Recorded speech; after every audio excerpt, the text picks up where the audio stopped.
He was never meant to walk alone again. But after Milo's light faded, so did Apollo's will to love, until a fox crossed their path. Quiet and watchful, carrying a secret that would unravel everything they thought they knew. Because this fox remembered Milo. And Apollo wasn't just any husky. He was once something more. It was a morning like any other. At least that's how it began. The sky was brushed in pale gray, the kind of soft cloud that diffused the sunlight instead of blocking it. The wind carried the crisp scent of early autumn, damp bark, decaying leaves, and a distant promise of winter. Apollo walked beside his humans along the trail, their steps rhythmic, familiar. His leash hung loose, but they all knew he didn't need it. Not anymore. Apollo was the kind of companion who watched everything. The way leaves danced, the way the squirrels mocked, the way his humans smiled but didn't laugh quite like they used to. Since Milo, his paws made hardly a sound on the mossy ground, he was still strong, his silver and white fur gleaming like moonlight. But his eyes told a different story. They were tired, gentle but tired. The caretakers spoke softly ahead of him, voices filled with the kind of love that tried hard not to be anxious. They didn't say her name much anymore, but they still looked at him with the same expression every time he passed the hallway where her bed used to be. He paused. A rustle. His ears perked. The forest held its breath. From between the trees, something emerged. Not quite stealthy, not quite clumsy. Rust red, lithe, and curious. A fox. Not running, not afraid. Apollo locked eyes with him. The moment stretched thin, like silk thread pulled at both ends. The fox stared, head tilted. Then he smiled.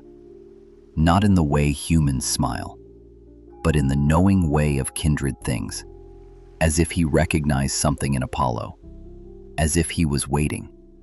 Apollo took a step forward. "Buddy," one of the humans called. He didn't look back. The leash slipped from their hands, not by force, but by trust. A gentle release. A silent permission. Apollo followed the fox into the trees. The world changed at once. The light dimmed, as though the branches above thickened in reverence. Sounds dulled. No bird call, no breeze. Only the soft crunch of old leaves under paw and claw. The fox trotted ahead, his tail a flickering signal in the undergrowth. Apollo kept pace, neither hurried. It wasn't far.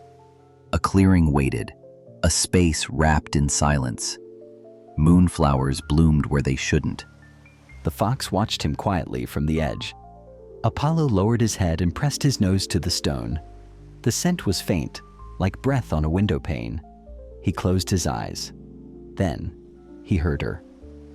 "You're late," the voice teased. Software familiar, impossible. He whipped around. No one. But the fox stepped closer, gaze steady, golden eyes glowing just slightly more than nature allowed. "She never left," the fox said, his voice not made with mouth, but with mind.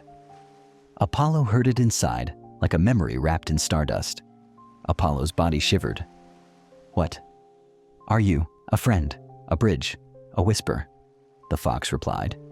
"She followed me first. Now it's your turn." And then he turned. He walked back the way they came. Apollo didn't move. His heart raced. His paws were heavy. His chest ached with a sudden heat that felt like morning and hope twisted together. He sat beside the stone until the wind returned. The sun slipped further west. Eventually, the humans found him. They didn't ask where he went, but they looked at him differently. Their eyes held wonder. He slept that night with his head resting on nothing, except the warmth he felt in dreams. The clearing waited. And so did the fox. And far away beyond the veil, A feline laugh echoed in the stars. The clearing lived in his dreams. Each time Apollo closed his eyes, he was back there. The soft moss beneath his paws, the sweet whisper of moonflowers blooming in secret, and the stone that pulsed with memories too tender to hold. But most vivid of all was the fox. He hadn't returned since that first encounter, and yet Apollo felt him everywhere. In the hush of trees, in the pause between rustling branches, in the way the wind suddenly shifted, brushing against his fur like a phantom hand. 3 days passed. Apollo refused the longer walks, tugging insistently toward the woods. The caretakers exchanged glances but followed. They said nothing when he paused at the trail's fork, nostrils flaring. And this morning, fog-wrapped and still, he finally led them back. The forest felt alive. Not wild, not dangerous, just aware, as if it recognized him, welcomed him. Apollo moved with intent, each paw step steady, guided by memory and something else, something ancient. The clearing was just as he left it, but different too. The moss was disturbed, the stone brushed clean, and on its face, a symbol had appeared. A perfect spiral carved deep into the center, surrounded by lines like sun rays. He sat before it, heart pounding, the mark of a bond that lingers. A voice whispered. He spun around. The fox stood nearby, half-shadowed, eyes aglow. His fur shimmered faintly, not with light, but with presence, as if he didn't belong entirely to this world. Apollo lowered his head. What is this place? The fox stepped forward. A tether, a place between here and there. It's where souls wait when they're not ready to go, or when someone isn't ready to let them. Apollo's throat tightened. I never wanted to let her go. I know, said the fox, and she never wanted to leave, which is why you're here. He walked to the stone and pressed a paw gently to the spiral. It's a sigil of passage. She left it for you, to find your way. Apollo stared at the mark. Something in it stirred the air, a low hum beneath his skin. She marked her love for you here, said the fox, and it echoes across the boundary. But now, for you to find her again, you must walk where she walked, feel what she felt, choose what she chose. The husky stepped closer. Is she trapped? The fox shook his head. Not trapped, waiting. Silence fell between them, deep and sacred. Apollo studied the stone and the carving, the wind teasing his fur as though nudging him toward a decision.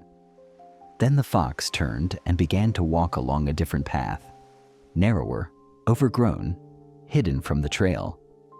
Apollo hesitated, looked back. The forest behind him was quiet, familiar. Then he looked forward and followed. The path was winding, littered with feathers and broken twigs. Here and there, pale flowers pushed through the decay. The deeper they went, the more the world changed. Light shimmered like heat on pavement, bending slightly around the trees. Apollo's fur prickled. They reached a hollow in the earth, where water pooled into a perfect mirror. Around its edge were small stone figures, animals carved with care, placed in a circle. She stopped here, the fox said. Before she crossed, she looked into the water and saw herself. And she wept. Apollo's voice cracked. Why? Because she didn't recognize what she'd become. He stepped closer to the pool. What did she become? The fox looked at him with ancient sorrow. She became love, and grief, and memory. You don't see it, do you? You're not just mourning your friend. You've become part of her. Apollo knelt by the pool. His reflection looked back, eyes heavier than he remembered, shoulders stooped. The markings beneath his eyes had darkened. He hadn't noticed before. His image rippled, and for a split second, only a second, he saw her beside him. Milo, not as a cat, but humanoid, elegant, silent. Her gaze held no pain, only longing. He gasped. The pool stilled. She was gone, "I saw her," he whispered. The fox nodded. "Your soul remembers, but I don't understand. You don't have to. Not yet. Just follow." Apollo looked back at the fox. "Why are you helping me?" The fox's tail swished. "Because she asked me to. And because once, long ago, someone helped me too." They walked back through the woods, but Apollo wasn't the same. The world wasn't either. The clearing faded behind him, but the mark was etched deeper now, not just on stone, but in him. Back at home, he sat beside the door, eyes turned to the window, watching for starlight. That night, he didn't dream of forests or stones. He dreamed of her. Milo curled against his chest, not as she was, but as something in between, something becoming. And he heard her whisper again, "You're almost there." Morning brought no warmth. The sun had risen, but Apollo barely noticed. He sat on the windowsill now, not the narrow ledge, but the low wooden bench his caretakers had once placed for Milo to lounge and stare at birds. It had been empty for months, until now. Outside, the wind twisted through the trees. The clearing lay out there, somewhere beyond what the caretakers could see. But Apollo felt it like a pressure in his chest. The spiral, the pool, the echo of Milo's voice, it all lived inside him now. And something had changed. His humans noticed it too. They spoke in hushed tones. "He's focused, different. It's like he's waiting for something, or someone." Apollo's ears twitched. He was always listening. That afternoon, when the leash jingled, he went willingly. But he didn't pull toward the woods, not this time. Instead, he led them toward the fields, a place they rarely visited. It bordered the edge of the forest, but felt more open, exposed. The wind moved fast here, sweeping across the long grass like a hand brushing velvet. Apollo moved slowly, scanning the horizon. Then he saw him. The fox. Not near the forest this time, but atop a crumbled stone wall in the middle of the field, like a sentinel.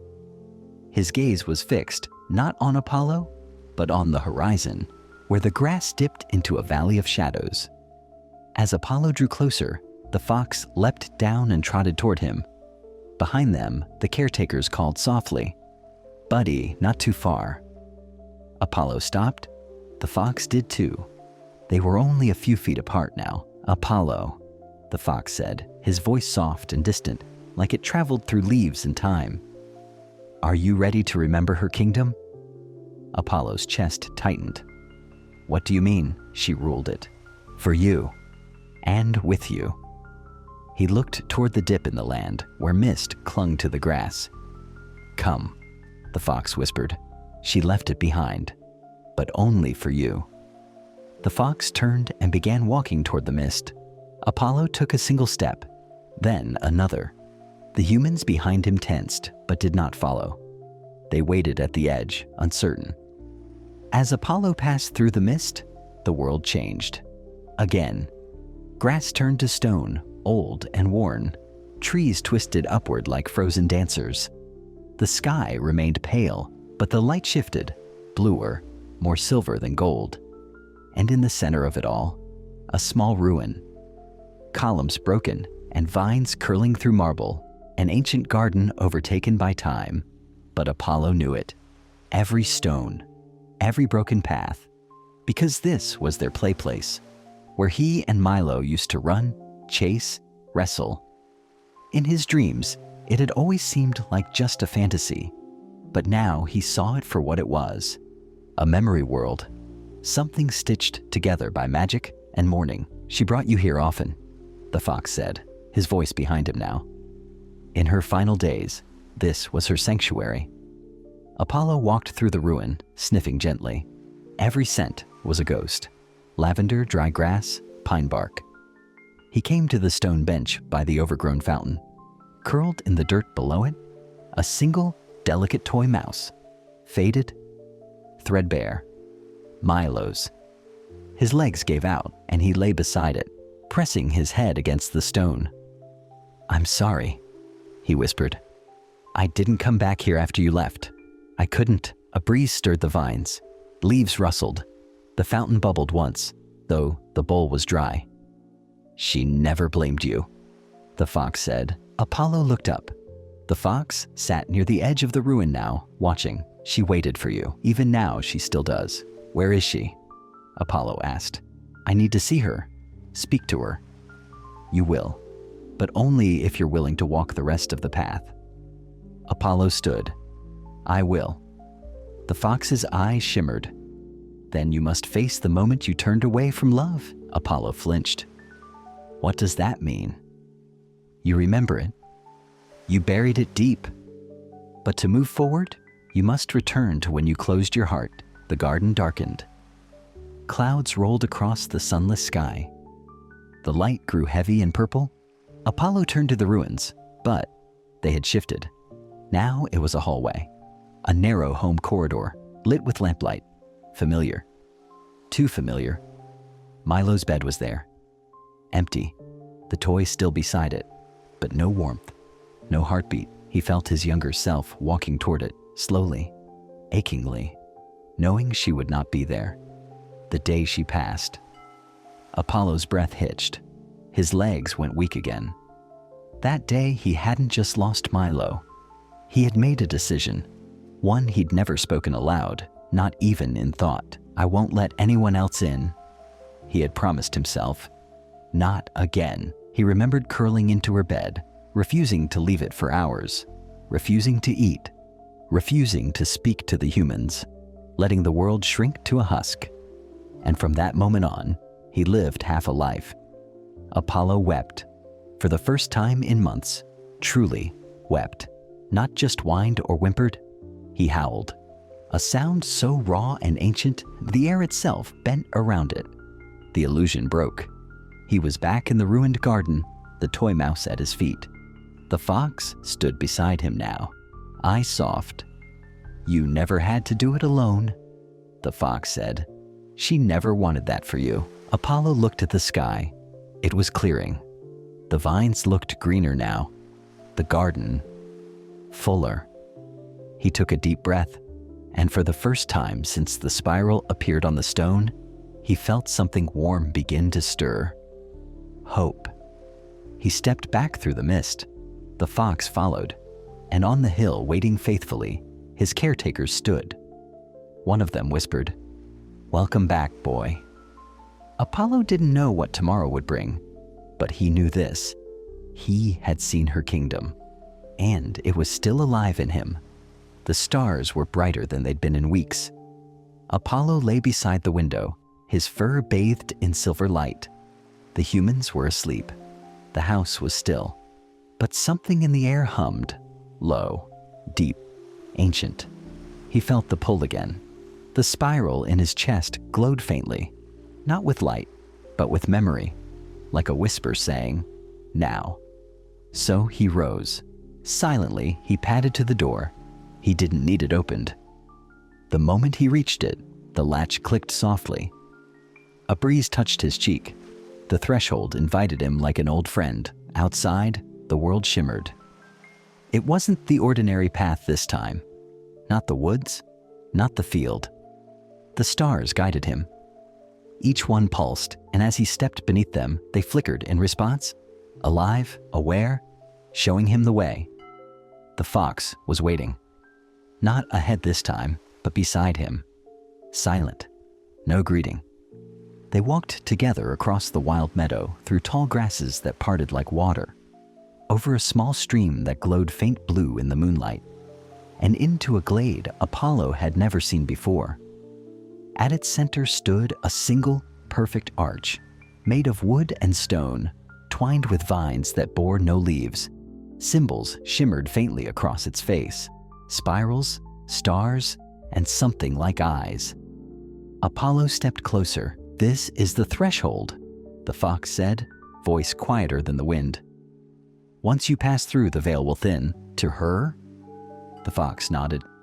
"To all of it, but it won't be a simple crossing. The veil tests you. It doesn't allow the unready through." Apollo's heart pounded. I'm ready. The fox tilted his head. You say that with courage, but your heart must say it with truth. The air thickened. The arch began to hum. Apollo stepped toward it. As he crossed the first stone, a wind surged from within the archway, blowing back his fur. The world blurred. He was no longer in the glade. He was somewhere else. It looked like his home, but not quite.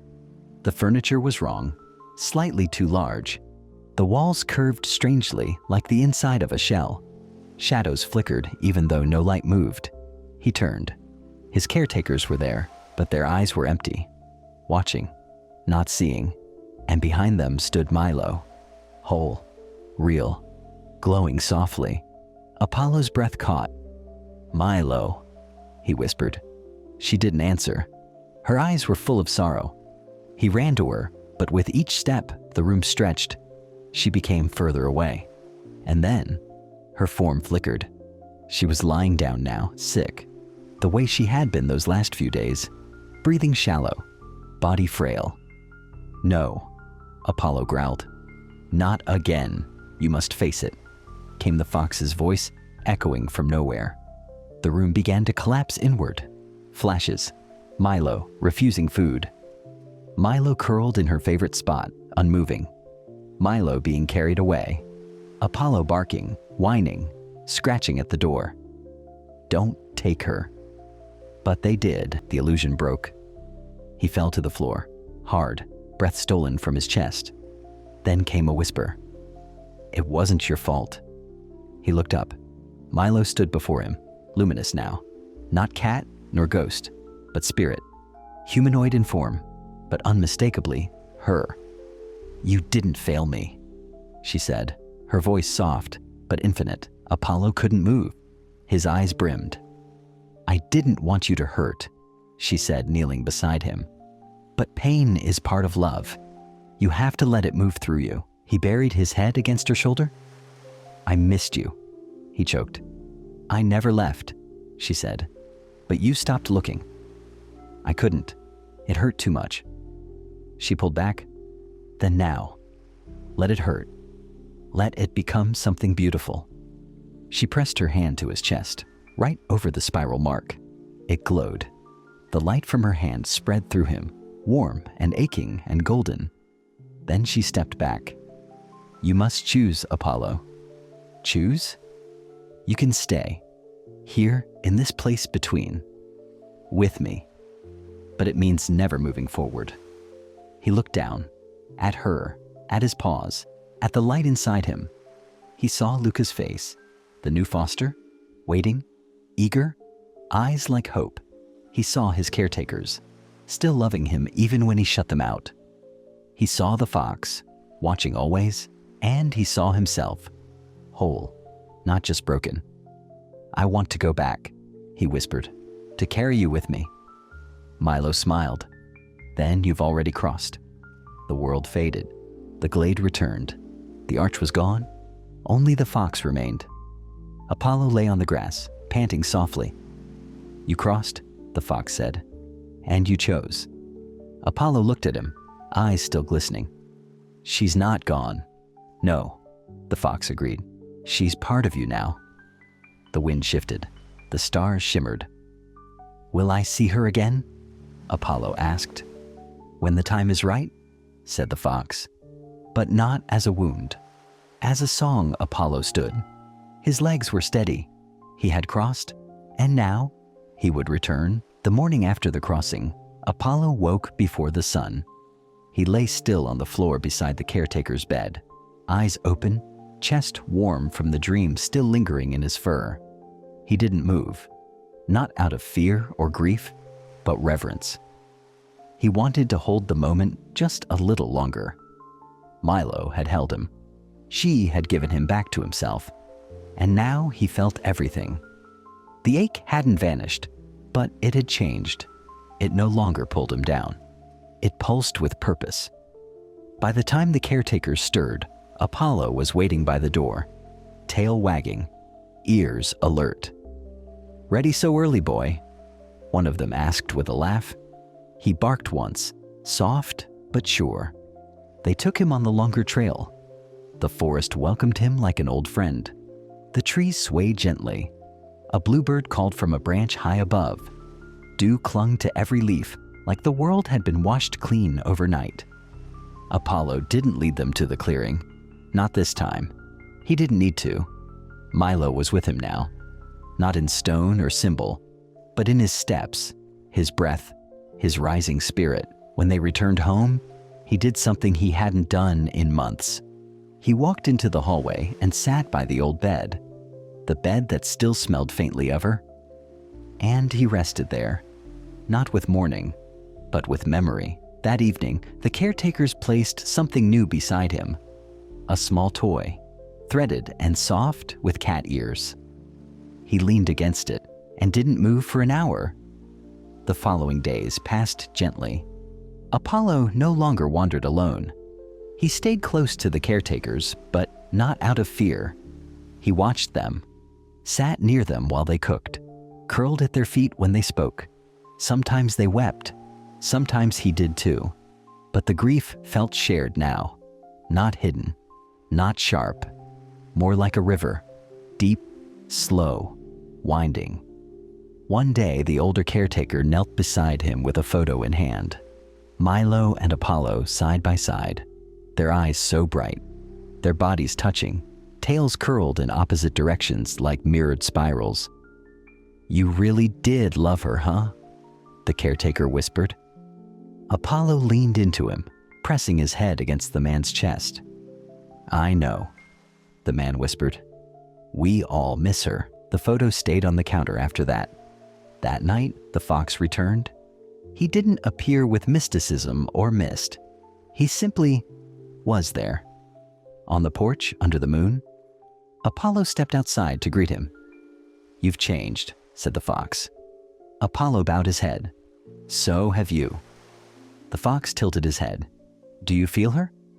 "Everywhere." The fox's tail flicked. "Then you're ready." "For what?" But the fox didn't answer. He only looked up at the stars, and Apollo understood. Grief wasn't a wall. It was a bridge. It was meant to be crossed, and now another soul waited on the other side. Not lost, not gone, but new. 2 days later, the caretakers made a quiet phone call. Apollo listened from his spot on the rug. He didn't rise when they said the words, but his ears perked. "Yes, we'll take him in, just for a few weeks." "He's gentle, you said?" Okay. We'll try." Later that day, a car arrived. A crate, a leash. A young husky with big golden eyes stepped onto the lawn. His coat was russet and cream, his build lanky with youth. But his eyes carried the weight of distance, like he'd been waiting for something too. The moment their eyes met, Apollo's breath caught. The younger husky tilted his head. Apollo stepped forward. And gently, reverently, they touched noses. The caretakers held their breath. Then, Apollo wagged his tail. Just once. But it was enough. The pup followed him into the house without a sound. No growls. No tension. Apollo led him down the hallway. Past Milo's bed. Past the toy. And into the sunroom, where light spilled like gold. They curled together without instruction. Not to replace. But to remember. And to begin again. That night, Apollo dreamed. Not of Milo. But of running, faster than he'd ever run. Through trees and mist and stars. And beside him, always, the russet blur of his new companion. Behind them, a fox watched from a hilltop, silent and proud. And somewhere further, deeper, Milo watched too. Not as a ghost. But as a sister reborn in memory. Apollo awoke with the younger pup curled against him, fast asleep. He nuzzled the boy gently and whispered a vow not in words but in heart, "We'll carry her together." The house felt different now. Not louder, just fuller. Luca's presence brought a ripple of energy back into the rooms. The younger husky's paws were clumsy on hardwood, his tail knocked things off tables, and his bark was just slightly off pitch. But the air around him shimmered with something innocent. unhardened, hopeful. Apollo watched him like an old soldier watching a child rediscover a forgotten land. At first, Luca kept his distance, polite, deferent. But it didn't last long. He followed Apollo everywhere. If Apollo drank water, so did Luca. If Apollo sniffed at a patch of grass, Luca would too, just seconds behind, tail wagging in tandem. Apollo didn't mind. Not anymore. But he was still learning how to be open. It was one thing to carry Milo's memory. Another to allow room for someone else beside it. The fox returned the day after Luca arrived. Not in the forest. Not in a dream. This time, he appeared in the hallway, as if summoned by Apollo's shifting heart. Luca was asleep, curled into a half-moon near the caretaker's shoes. Apollo lay on the other side of the room when the fox stepped into the light from the open window. "You've taken the first step," the fox said. Apollo rose slowly. He came on his own. And yet, not by accident. The fox's golden eyes glinted. Milo's love opened a path. You walked it. Now another walks with you. Apollo sat beside the fox. Is this the end of the trail? The fox chuckled softly. Not the end. The edge of a new beginning. Apollo lowered his gaze. Why do you still come? The fox's expression turned solemn. Because you are not finished. The bond between worlds was never yours alone. He looked toward Luca, still fast asleep, his ears twitching in dream. Apollo, the fox continued, you were chosen because you carried grief with reverence. But Luca, he carries absence. He doesn't yet know what was taken from him. Apollo turned sharply. He's lost someone. The fox nodded. Not a sister. Not a brother. But a guide. A guardian. A memory too young to name. A chill passed through Apollo's fur. Why show me this? Because now you know what to do with it. Apollo looked at Luca again, really looked. The softness. The hunger. The way he curled inward when left alone for more than a moment. He recognized it now. That hollow. That longing for connection. That reaching for something just out of memory's grasp. Luca hadn't just come into Apollo's life. He had been called. And it was time for Apollo to become what he never imagined he could be again, a guide. The next day, Apollo brought Luca to the garden. Not the forest clearing, he wasn't ready for that yet. But the overgrown path behind the house, where the trees grew low and the grass was gentle. They walked together. At first, Luca bounded ahead, sniffing wildly, occasionally barking at leaves. But then, slowly, he fell in step. Mirroring Apollo's pace. Matching his movements. They came to the old pond, a shallow basin with crumbling stone edges and lily pads that barely floated anymore.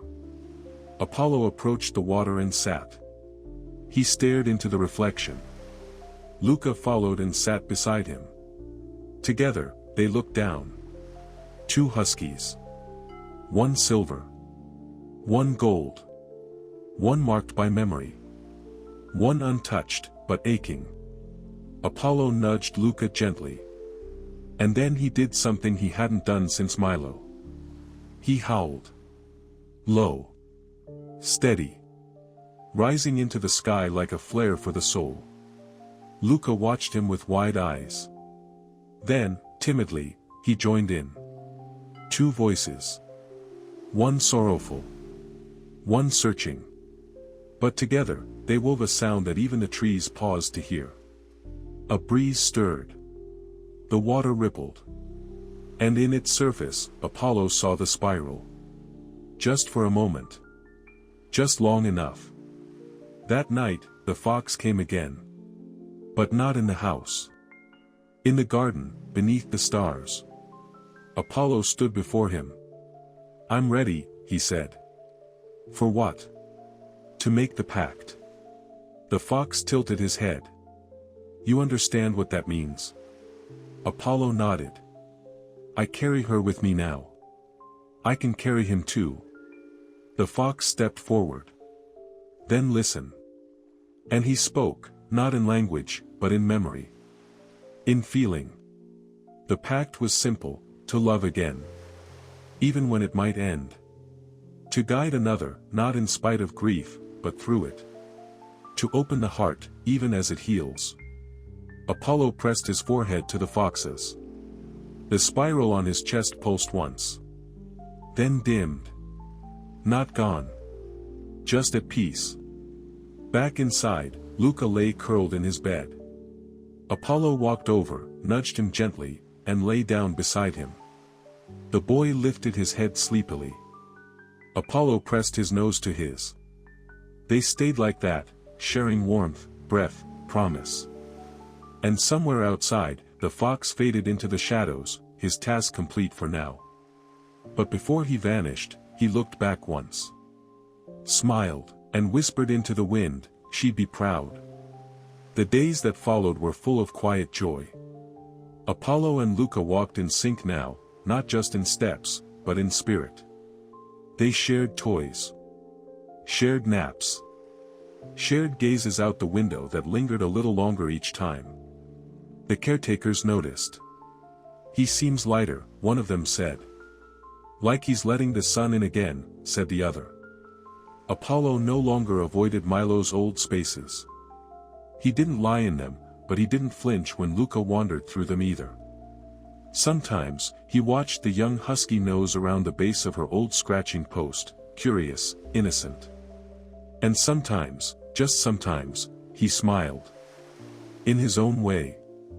But healing isn't linear. And grief, once awakened, never sleeps again. It happened one cloudy afternoon. They were on the trail by the fields, Apollo, Luca, and the caretakers.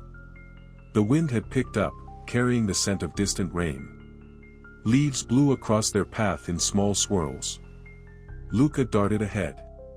Not far, but far enough. He caught sight of a rabbit. Or maybe a shadow. And before anyone could stop him, he bolted. Apollo barked. The caretakers called. The leash slipped from their hands.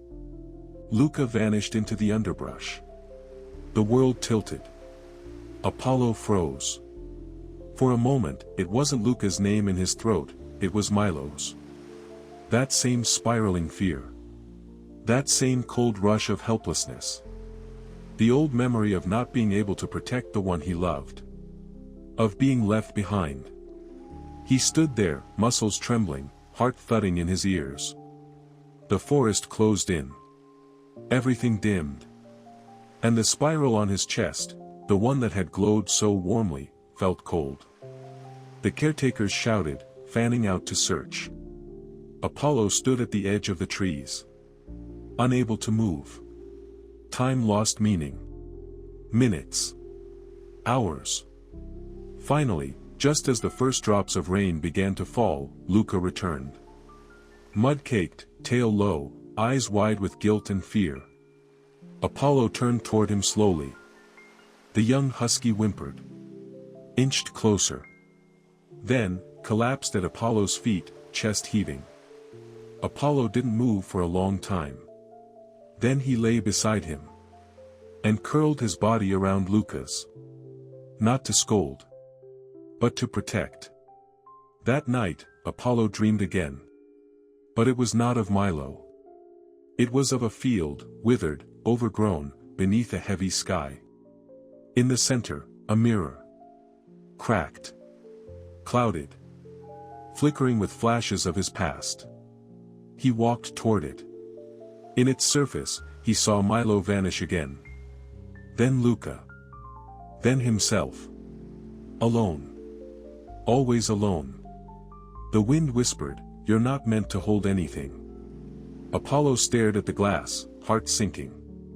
But then, another voice, familiar. Steady. Fierce. "That's not true." Milo appeared beside him. She touched the mirror. And it shattered. From its pieces, flowers bloomed. Luca stepped into view. So did the caretakers. So did the fox. All of them standing beside him. "You're meant to share it," she said. "Not hold it all alone." He woke with tears in his eyes, and Luca, already awake, was watching him. Apollo pressed his nose against the boy's forehead. A gesture of trust. Of forgiveness. Of permanence. Later that day, the fox returned once more. At the edge of the yard, beneath the old oak tree. Apollo joined him. "You almost broke," the fox said. Apollo nodded. "I wanted to run. Leave. Vanish. But you stayed." I remembered what she said. The fox nodded solemnly. "That pain you felt, it's your pact being tested. You cannot protect them from everything. But you can be with them through anything." Apollo sat, eyes on the horizon. "I'm afraid I'll lose him." "You might," the fox said. "That's love." The wind blew gently through their fur. "But you're not the same husky who lost her," the fox added. "You're something more now." Apollo closed his eyes. And the spiral on his chest pulsed once, brighter than before. That night, as Luca slept beside him, Apollo whispered a vow only the wind could carry. "I'm not afraid to love you, even if it means I'll hurt again." And somewhere in the distance, a fox-shaped shadow sat at the edge of the world, smiling into the dark. Luca had always been quiet about his past. He wore joy like a mask, bright, clumsy, and endearing, but Apollo could see the cracks. The flinch when a door slammed. The way his ears perked at certain phrases, certain tones. The way he sometimes whimpered in his sleep, his paws twitching as if running from something. Apollo didn't pry. He simply watched. And waited. Luca wasn't ready to speak, not in bark, nor howl, nor look. Until the day the letter arrived. It came in a plain envelope. The caretakers opened it on the porch while the dogs lay nearby in the sun. Apollo wasn't paying attention, until he felt it. That familiar drop in air pressure. That shift. The caretakers grew quiet. "From the rescue," one of them said, unfolding the paper. The other nodded, brow furrowed. "It's about Luca." Apollo lifted his head. They read in silence, their expressions unreadable. Then the younger of the two, her voice soft, reverent, began to speak. "Apollo," she said, turning to him, "you might want to hear this." She read the letter aloud. It was from Luca's original foster. A short, heartfelt note that revealed what Luca had never shared. He'd been rescued from a roadside ditch at 4 months old. His mother was gone. His litter, dispersed, some taken, some not found. He'd been alone for days before anyone reached him. Covered in rain. Too weak to howl. Barely alive. He had survived. But only just. He doesn't remember much, the letter said, but he still cries in his sleep when it rains. Apollo stood slowly, walked to Luca, and lay beside him. The boy had gone still. His tail didn't wag. He didn't lift his head. But he leaned against Apollo's shoulder, heavily. With all the weight of a soul that had held too much in silence. That night, Apollo took him somewhere new. Not to the clearing. Not to the ruined garden, he took him to the pool. The shallow mirror in the woods where Milo had once left her mark. The moonlight touched the water. The wind was still. Luca sat beside him, eyes wide, breath soft. Apollo leaned over the pool first. Looked down. Saw himself. Then nodded for Luca to do the same. The younger husky hesitated. Then stepped forward and peered in. For a long moment, he just stared. Then his ears flattened. He whimpered. And he saw it, his own eyes. Filled with the shadows of abandonment. A past that didn't belong to him but clung to him anyway. Apollo stepped beside him and pressed his forehead to the younger dog's. And something passed between them. Not a word. Not even a thought. Just a knowing. I see you. All of you. And you're still here. The pool shimmered. A new mark appeared on its surface, brief, glowing, then gone. Not Milo's. Luca's. He had left a memory behind. And in doing so, created a space for something else. The next morning, Luca was different. Not louder. Not faster. But steadier. He didn't startle when the wind slammed the porch door. He didn't whimper when thunder rolled in the distance. He walked to Apollo. Sat beside him. Then curled up and rested his head on Apollo's front leg. Trust. Not dependence. But bond. Later that day, the fox returned.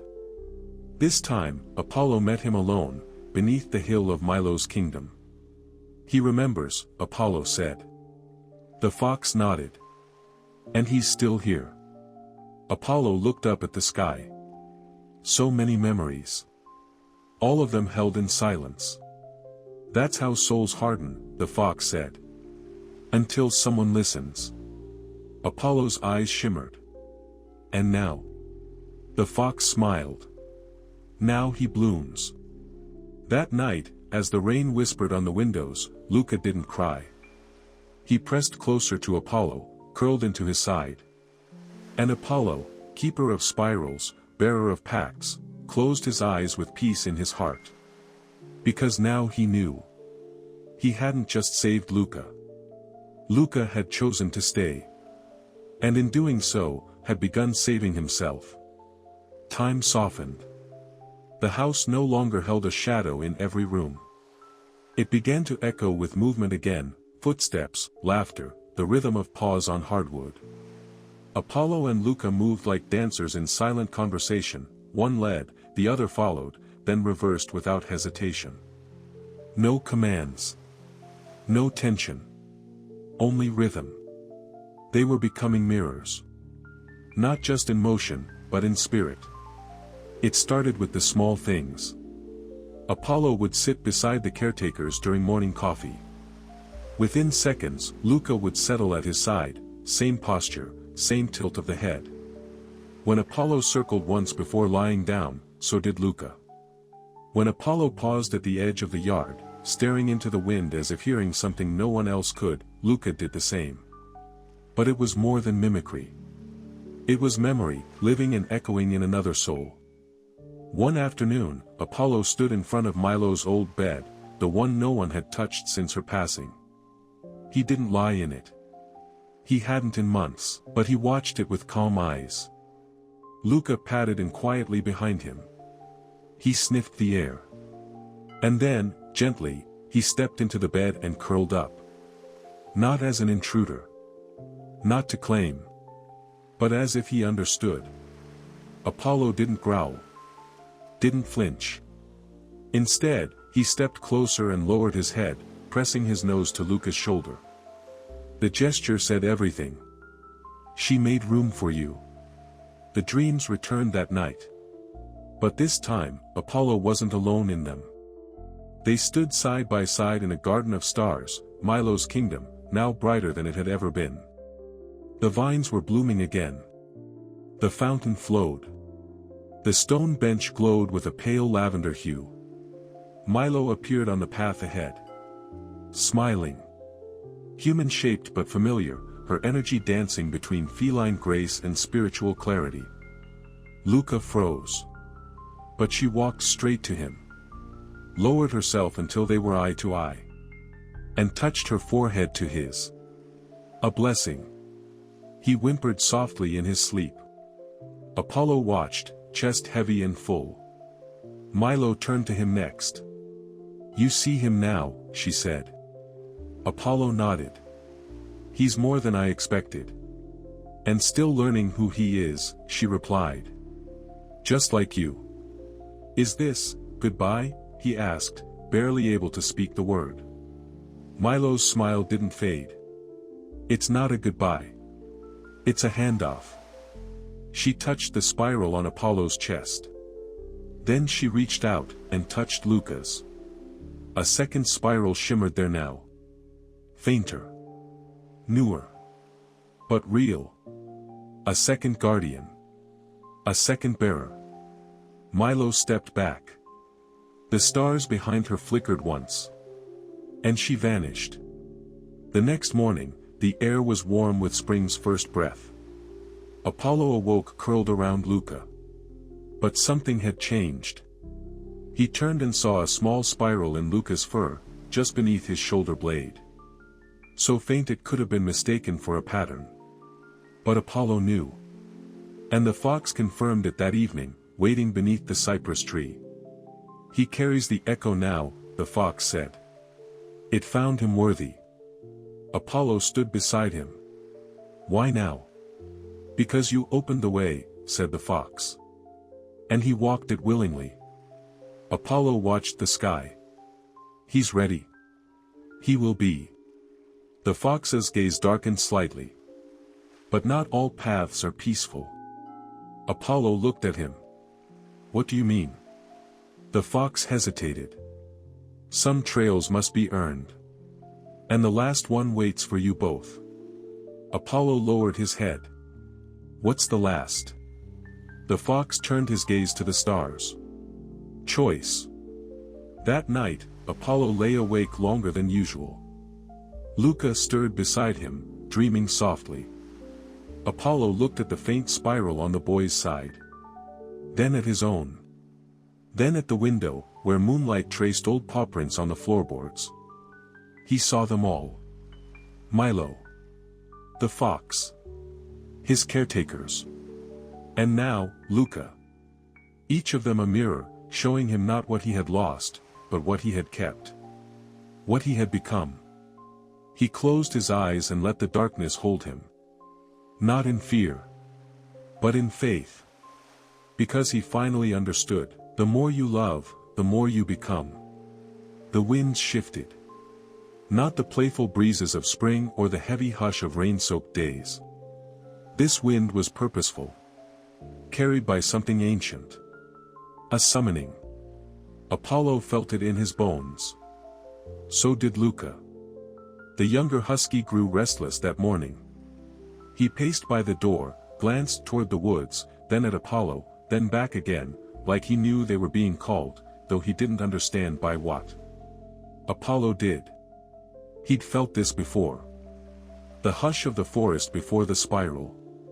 The presence of a threshold before it appeared. It was time. The fox appeared before nightfall, standing not in the yard or beneath the oak, but in the doorway. He stepped inside for the first time. That alone was enough to silence everything. The caretakers froze. The air turned reverent. He looked at Apollo. Then at Luca. You're both ready, the fox said. Apollo stood. Luca followed. Ready for what? Asked one of the caretakers, voice trembling. The fox turned to them. For choice. And with that, he walked out into the deepening dusk. Apollo and Luca followed. No leash. No hesitation. They walked for hours. Past the garden. Past the old pond. Past every path that had once meant something. The forest bent around them like a tunnel, old trees shifting slightly, branches sweeping aside to reveal a trail that had never been walked before. It led upward. Until, finally, they crested a ridge neither of them had seen.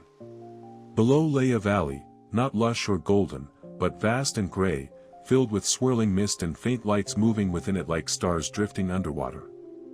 At its center stood a gate. Tall. Elegant.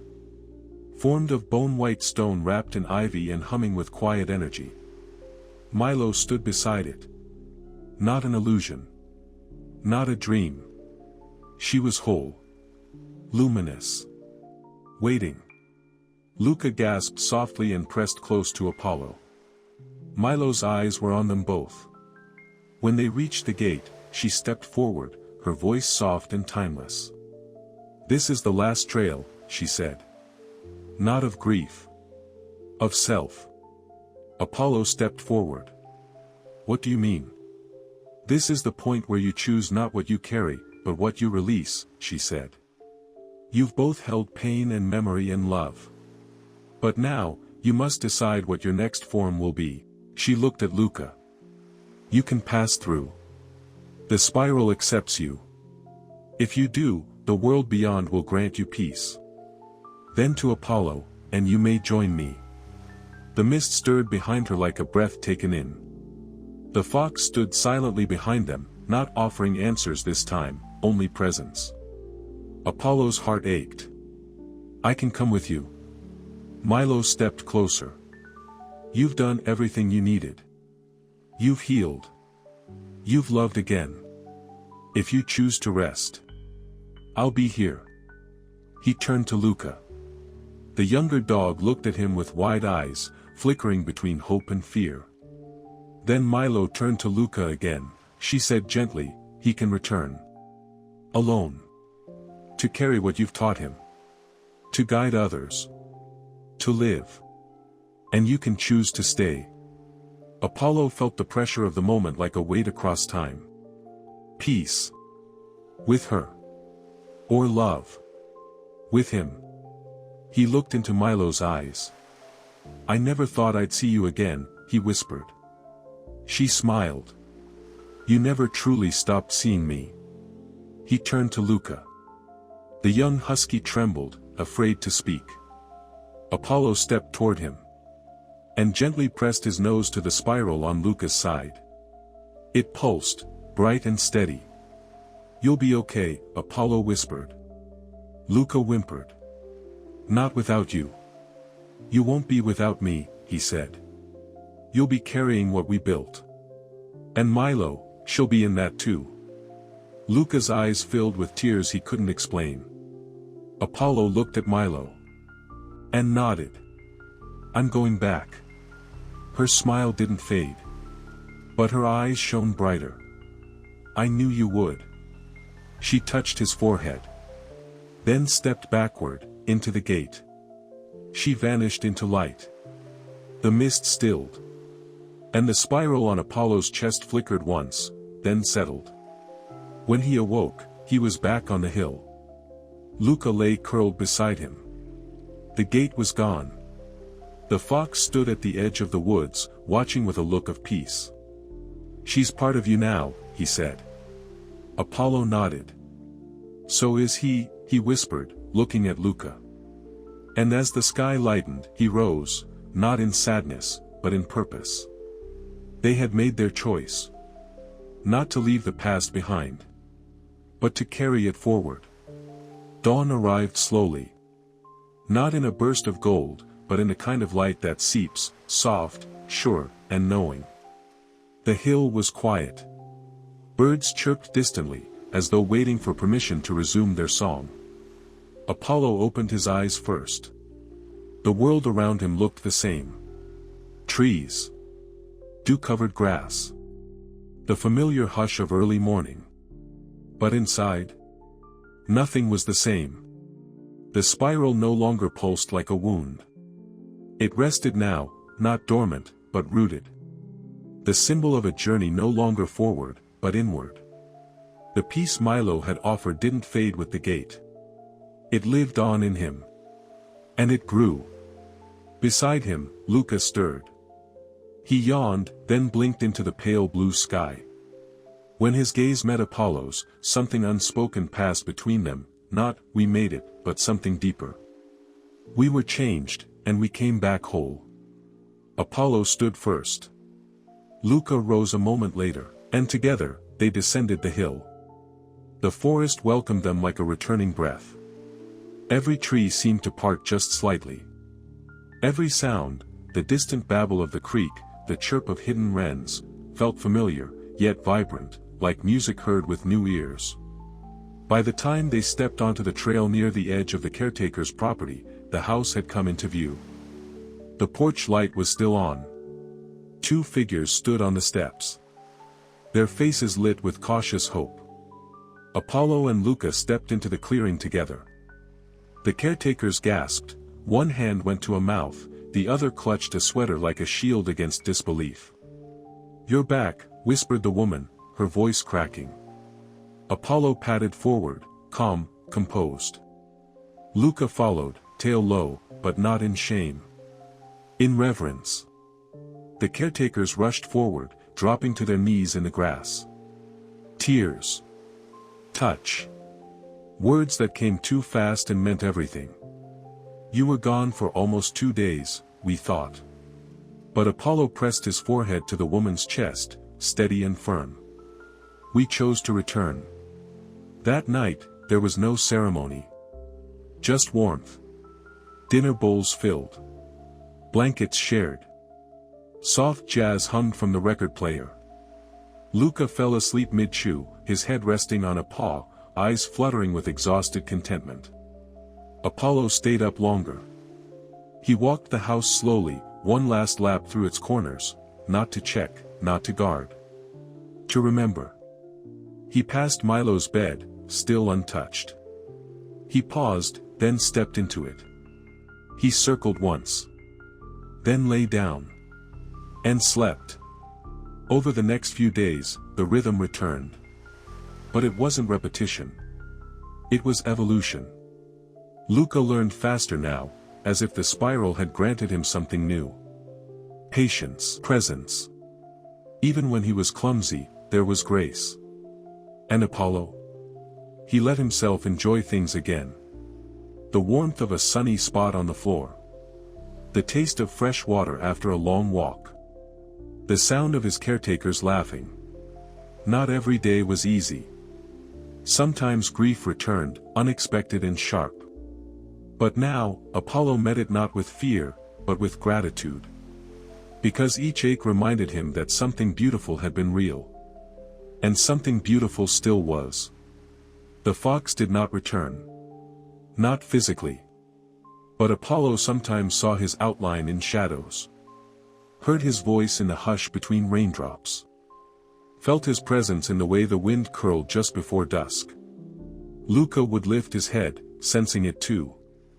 They would lock eyes.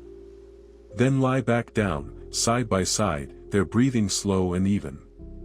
One evening, the caretakers placed something new on the wall. A photo. Apollo.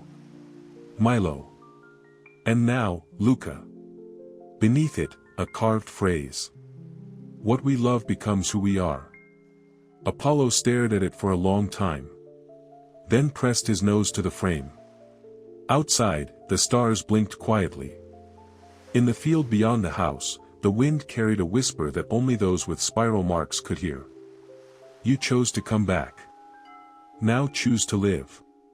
And so, Apollo did, every day. For Milo. For Luca. For the caretakers. And for himself. Spring melted into early summer. The days grew longer, the shadows softer. The trees in the backyard unfurled their greenest leaves, and the wildflowers along the fence bloomed with reckless color. Even the birds seemed to sing more confidently now, as if the whole world had exhaled some long-held breath. Luca was taller now. He ran faster. Barked louder. But he still glanced back to make sure Apollo was near, and every night, he returned to rest at his side like a tether, living proof that healing could be shared. Apollo had changed too. His eyes held something deeper now. Not sadness, but something more eternal. Memory without ache. Grief transformed into wisdom. He no longer needed to revisit the spiral stone in the clearing. Because the mark lived in him, and in Luca, and in every moment they spent honoring what had been by choosing what could be. The caretakers often laughed now. They hosted quiet dinners on the porch, where fireflies danced like embers in the dusk. Apollo and Luca lay beneath the table, watching, listening, their presence like bookends to something sacred and whole. One evening, the older caretaker brought out a wooden box. She placed it on the porch and opened it gently. Inside were keepsakes, Milo's collar, a faded photograph, a ribbon she once chased in circles. At the bottom, something new, a journal. The woman opened to a page and began to read aloud. It was a normal walk, until it wasn't. He followed a fox. And we followed him. What we didn't know was that he was never lost, only on a path that couldn't be seen from where we stood. He found someone. He found himself. And in doing so, he brought us all home. Her voice trembled as she closed the book. Apollo nuzzled her hand. Luca leaned against her leg. That night, they lay together under the stars. No one spoke. There was no need. The fox didn't return. Milo didn't appear in dreams. And yet, they were everywhere. In the way the grass whispered. In the way the wind curled around Apollo's ears just before he fell asleep. In the way Luca now watched over others the way Apollo once watched over him. The next morning, Luca rose early. He stood at the edge of the yard, where the grass met the woods. He turned. Apollo met him there. They didn't speak. But the trail was calling again, not with sorrow this time, but with invitation. Side by side, they walked into the trees. Not toward a spiral. Not toward a gate. But toward something new. A glade, still blooming. A pond, still clear. A kingdom. Not of grief. Not even memory. But of love made visible. And as they stepped into the golden clearing, Apollo paused. He looked at the sun filtering through the branches. The wildflowers at his feet. The younger soul at his side, who had once needed saving and now walked with strength in his own paws. And he understood, this is what remains when everything else fades. Not pain. Not loss. But this. This kingdom of the heart, built not by forgetting, but by loving again. We think healing means forgetting, but sometimes, it's about remembering together. Apollo didn't just find a new friend, he found the courage to love again. And in that love, he carried every goodbye forward into something beautiful. Because some stories don't end, they become a kingdom in the heart.